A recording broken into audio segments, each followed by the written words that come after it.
بالغ اولاد کی طرف سے باپ پر صدقہ فطر ادا کرنا واجب نہیں۔ جب بیٹا بالغ ہو جائے تو باپ پر لازم نہیں کہ وہ اس کی جگہ صدقہ فطر دے۔ ہاں اگر اس کے والد صدقہ فطر دیتا ہے تو اس بیٹے پر احسان ہے، ایک بات۔ دوسری بات یہ ہے، ہاں اگر بالغ لڑکا صاحب نصاب نہیں، یعنی وہ امیر نہیں ہے، مال نہیں ہے اس کے پاس، تو اس کی طرف سے بھی صدقہ فطر ادا کرے، یعنی والد صاحب کو چاہیے کہ اس کی طرف سے صدقہ فطر ادا کرے۔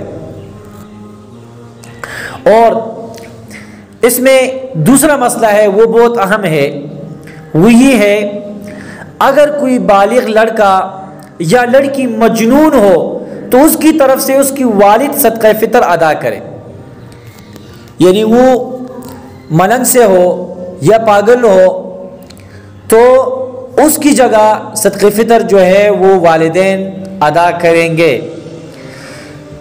تیسرا مسئلہ یہ ہے، اگر باپ مر گیا ہو تو دادا جو ہے وہ باپ کی حکم میں ہوتا ہے، لہٰذا اگر نابالغ پوتا یا پوتی مالدار نہیں تو دادا اپنی مال سے ان کے صدقہ فطر ادا کر۔